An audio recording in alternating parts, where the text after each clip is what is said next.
4월 25일 토요일 성호교회 말씀 묵상입니다. 먼저 사도신경으로 우리의 신앙을 고백하겠습니다. 나는 전능하신 아버지 하나님 천지의 창조주를 믿습니다. 나는 그의 유일하신 아들 우리 주 예수 그리스도를 믿습니다.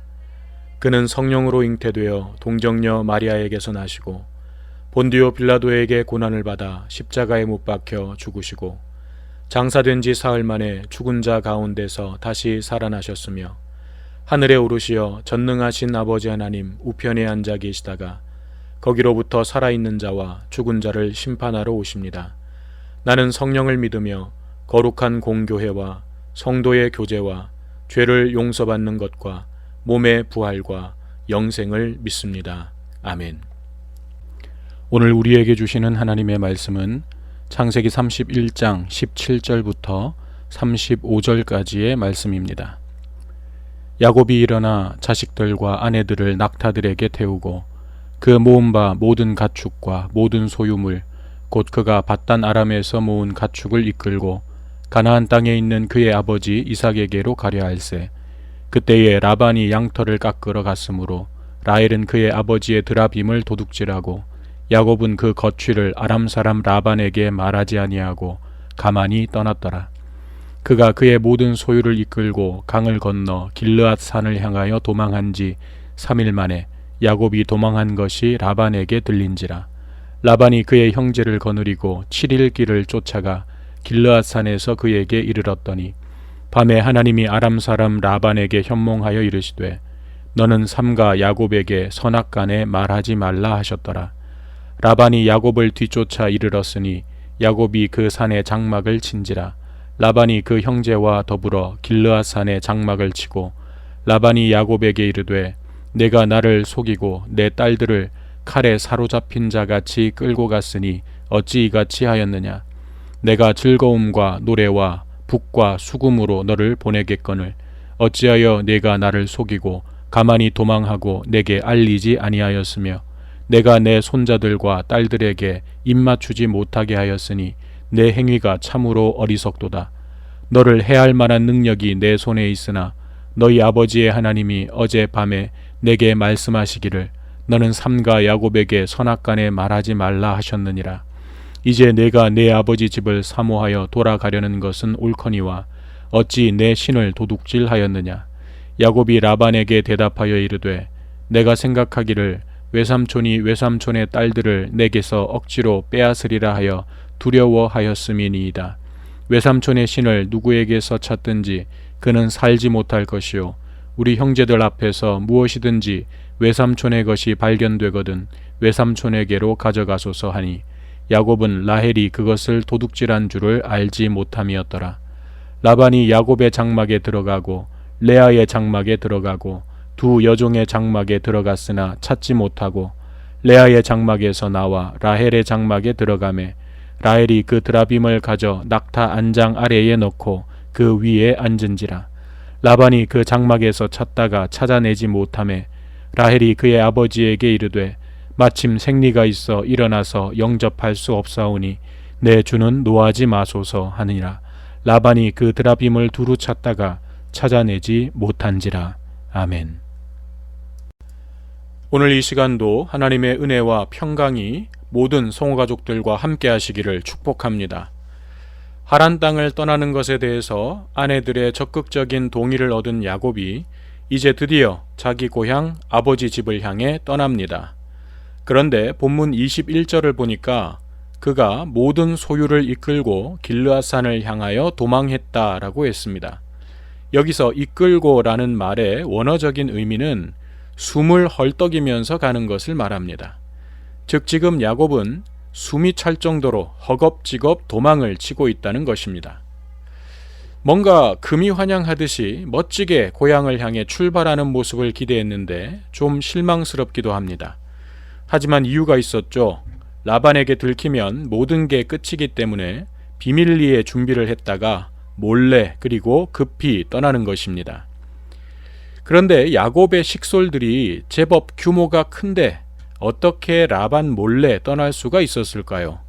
19절에 보니까 야곱에게 절호의 기회가 왔습니다. 라반이 양털을 깎기 위해 집을 떠난 것입니다. 당시 목축업을 하던 사람들은 봄이 되면 양털을 깎는 행사를 가졌다고 합니다. 말하자면 농부가 추수를 하는 것과 같은 축제의 날이었던 거죠. 그리고 한번 양털을 깎으면 보통 사흘 이상 걸리는데 자기 집안 식솔들을 다 양털 깎는 일에 동원시켰다고 합니다. 그래서 야곱은 라반이 양털을 깎기 위해 집을 떠난 바로 그 시기를 거사일로 잡은 것입니다. 그런데 그렇게 떠나면서 라헬이 자기 아버지의 드라빔을 훔쳐서 가지고 갔습니다. 드라빔은 당시 가정의 수호신으로 여기던 우상이기도 하고 또 드라빔을 가지고 있다는 것은 그 집안의 모든 소유권을 가진 사람이라는 의미이기도 했습니다. 라헬이 드라빔을 왜 훔쳤는지 정확한 이유는 알 수가 없지만 두 가지를 생각할 수 있습니다. 하나는 이렇게 멀리 떠나는 것이 처음이었던 라헬이 부적처럼 생각하고 훔쳤을 수 있습니다. 드라빔이 도움이 될 것이라고 생각한 거죠. 그렇다면 라헬은 아직 하나님을 온전히 믿는 믿음은 아닌 것입니다. 또 하나의 이유는 아버지가 얼마나 귀하게 여기는 물건인지 알았기 때문에 아버지에 대한 화풀이로 훔쳤을 것입니다. 왜냐하면 어제 우리가 살펴본 내용 가운데서 야곱이 아내들을 불러 하란 땅을 떠나자고 했을 때 레아와 라헬이 뭐라고 이야기했습니까? 아버지는 자신들을 자식이 아닌 종으로 대했고 자기들에게 주어져야 할 정당한 목까지도 아버지가 다 먹어버렸다고 했습니다. 그러면서 고민도 하지 않고 떠나자고 했습니다. 이런 감정 상태였음을 볼 때 라헬이 아버지의 드라빔을 훔쳐간 것은 아버지에 대한 화풀이의 성격도 있었다고 볼 수가 있는 것입니다. 아무튼 그렇게 야곱의 가족들이 가나안 땅을 향해서 대장정을 시작했는데 저는 야곱과 라반의 두 딸들이 이렇게 몰래 도망치듯 떠나는 것이 참 아쉽습니다. 물론 그동안 야곱과 라반 그리고 딸들과 아버지 라반의 관계는 모든 신뢰가 깨져버렸고 갈등의 골은 깊어질 대로 깊어진 상태이기는 했습니다. 그러니 야곱도 라반에게 알리지 않고 몰래 도망치듯이 떠난 것이고 두 딸들도 언제 다시 볼지 모르는 아버지에게 작별 인사도 안 하고 떠나는 것이겠죠. 거기다가 라헬이 아버지의 드라빔까지 훔쳐서 가는 것을 보면 이들의 관계가 얼마나 최악이었는지 알 수 있습니다. 하지만 그렇다 하더라도 그 상태로 떠나버리게 되면 이후에 다른 곳에서 비슷한 문제가 발생했을 때 또다시 회피하거나 도망치게 될 것이고 그렇게 되면 갈등과 상처와 아픔은 치유되지 않은 채 계속 악순환되면서 우리의 삶을 병들게 하고 말 것입니다. 그래서 많은 상담가들이 문제를 피하지 말고 마주 대해야 한다고 조언합니다. 물론 그것이 때로는 너무 힘들고 고통스럽더라도 용기를 내야 한다고 조언합니다. 그렇지 않으면 악순환의 고리를 끊어낼 수가 없고 또 다른 아픔과 상처를 계속해서 가지고 온다는 것입니다. 그리고 그렇게 되면 우리의 내면은, 우리의 영혼은 점점 병들어 갈 수밖에 없다는 것입니다. 그러므로 해결하지 못한 갈등을 그냥 방치해두면 안 됩니다. 마주하기 싫어도, 아프고 힘들어도, 두려워도 용기를 내어서 그 앞에 서야 합니다. 물론 쉽지는 않을 것입니다. 하지만 우리에게는 우리의 모든 상황과 문제들을 하나도 빠짐없이 다 아시고 지켜보고 계시는 하나님이 함께 하십니다. 그러므로 먼저 기도로 하나님께 아뢰고 도움을 구해야 합니다. 말씀 속에서 하나님의 응답을 찾아야 합니다.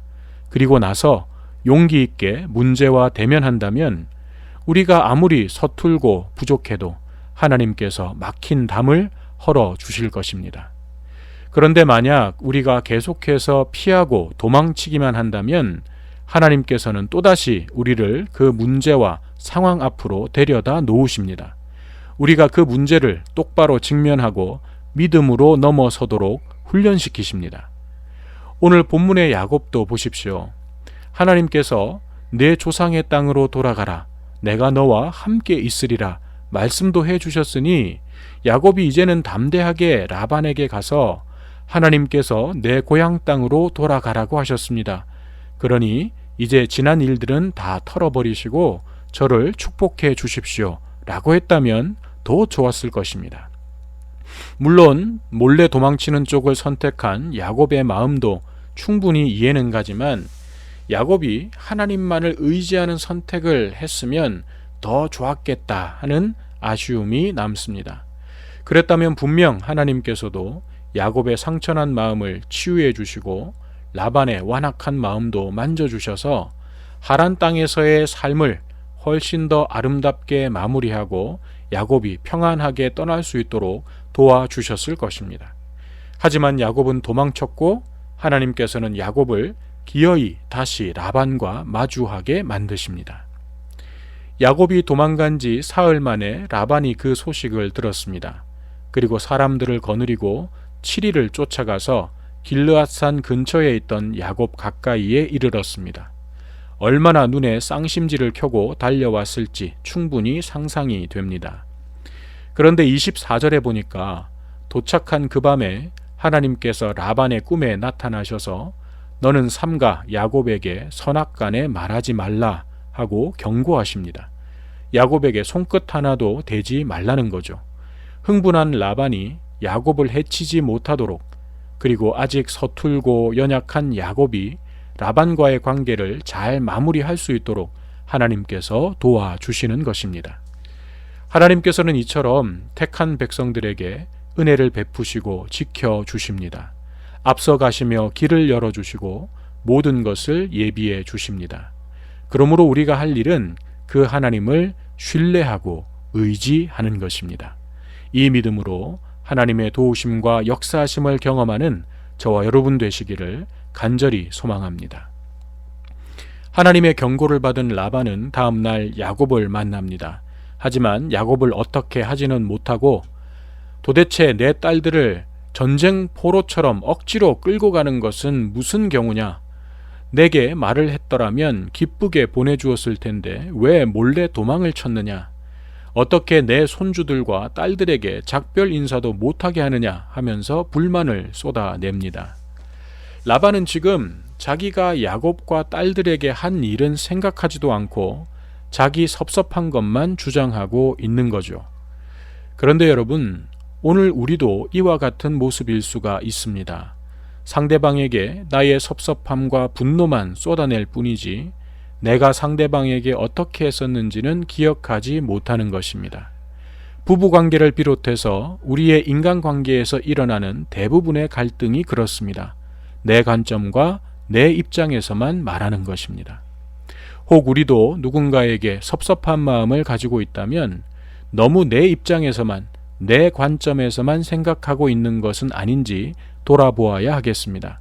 그래서 상대방의 입장을 깊이 생각해보고 될 수 있는 대로 상대방의 말을 먼저 경청함으로써 모든 갈등을 지혜롭게 풀어가는 저와 여러분 되시기를 바랍니다.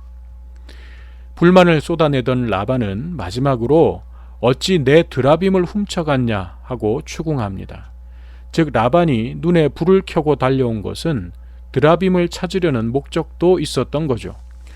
그러자 야곱이 만약 드라빔을 훔친 자가 있다면 그가 누구든지 죽여도 좋습니다. 그리고 그 외에도 외삼촌의 것이 발견되거든 다 가져가십시오 하면서 매우 강하게 이야기합니다. 라헬이 훔쳐갔다는 것을 야곱은 전혀 몰랐던 거죠. 그리고 야곱은 지금 라반이 드라빔을 이유로 트집을 잡아서 못 가게 하려는 것이라고 생각했을 것입니다. 야곱의 말에 라반이 수색을 시작합니다. 재밌는 것은 라반이 수색하는 순서입니다. 제일 먼저 야곱의 장막에 들어갔습니다.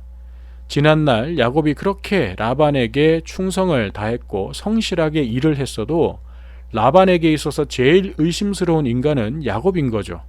하지만 없습니다. 두 번째는 큰딸 레아의 장막을 뒤져봤지만 또 없습니다. 세 번째는 두 여종, 거기도 없습니다. 마지막으로 간 곳이 라헬이었습니다. 그러니까 라반은 라헬을 제일 믿었다는 거죠. 하지만 정작 범인은 누구였습니까? 라헬이었죠. 믿는 도끼에 발등 찍힌다는 말은 세계 공통인 것 같습니다. 그 아버지의 그 딸입니다. 라헬은 드라빔을 미리 빼돌려서 낙타 안장 밑에 숨기고는 그 위에 천연덕스럽게 앉아 있습니다. 그런데 여러분 보십시오. 라헬이 드라빔을 왜 훔쳤다고 했습니까? 첫째 이유는 부적처럼 여겼기 때문이었죠. 그런데 지금 그 중요한 수호신을 어떻게 하고 있는 것입니까? 깔고 앉아 있는 것입니다. 우상을 의지하는 사람의 어리석음이 이런 것입니다. 신통력을 믿는다고 하면서 또 깔고 앉아 있습니다. 그런데 라헬의 이런 모습이 오늘 우리의 모습일 수가 있는 것입니다. 예배가 끝나고 문을 나가는 순간 우리는 하나님을 주머니 속에 집어넣지 않습니까? 그리고 급할 때, 필요할 때만 꺼내려고 하지는 않습니까? 그러다가 주일이 오면 다시 꺼내고 있지는 않습니까? 그렇다면 우리는 라헬과 아무런 차이가 없는 것입니다.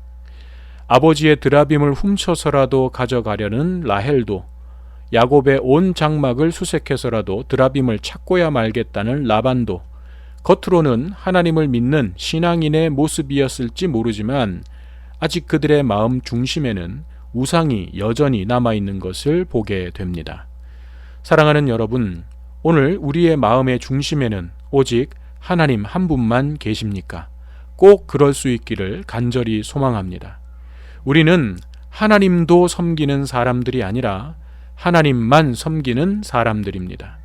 오늘 하루도 하나님만 붙잡고 모든 문제와 갈등 앞에서 믿음으로 반응하면서 내가 받은 구원과 은혜를 증명하는 우리 모두가 되기를 주님의 이름으로 축원합니다. 기도드리겠습니다. 사랑의 하나님, 피하고 싶고 도망치고 싶은 삶의 문제들이 있을 때 마주 설 수 있는 용기를 더하여 주시옵소서.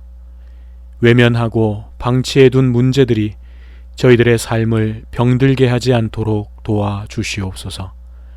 나보다 앞서가시며 길을 여시고 모든 것을 예비해 주시는 하나님을 신뢰하고 의지하며 믿음의 발걸음을 내디딜 수 있도록 도와 주시옵소서. 기도로 하나님의 도우심을 구하며 말씀 속에서 하나님의 답을 찾을 수 있도록 인도하여 주시옵소서. 그래서 어떤 상황, 어떤 문제를 만나더라도 그 속에서 하나님의 도우심과 역사하심을 경험할 수 있도록 은혜를 베풀어 주시옵소서. 드라빔을 훔친 라헬과 그 드라빔을 반드시 찾겠다는 라반을 봅니다. 오늘 저희들의 마음에 들어있는 우상이 있다면 보게 하시고 깨닫게 하시고 그것이 아무리 소중한 것이라 하더라도 기꺼이 던져버릴 수 있도록 도와 주시옵소서. 하나님도 믿는 신앙이 아니라 하나님만을 섬기는 진정한 믿음으로 서게 하여 주시옵소서. 안정되어 가고 있는 코로나 바이러스의 상황이 계속해서 잘 유지되도록 도와주시고 하루빨리 종료될 수 있도록 역사하여 주시옵소서. 예수님의 이름으로 기도드립니다. 아멘.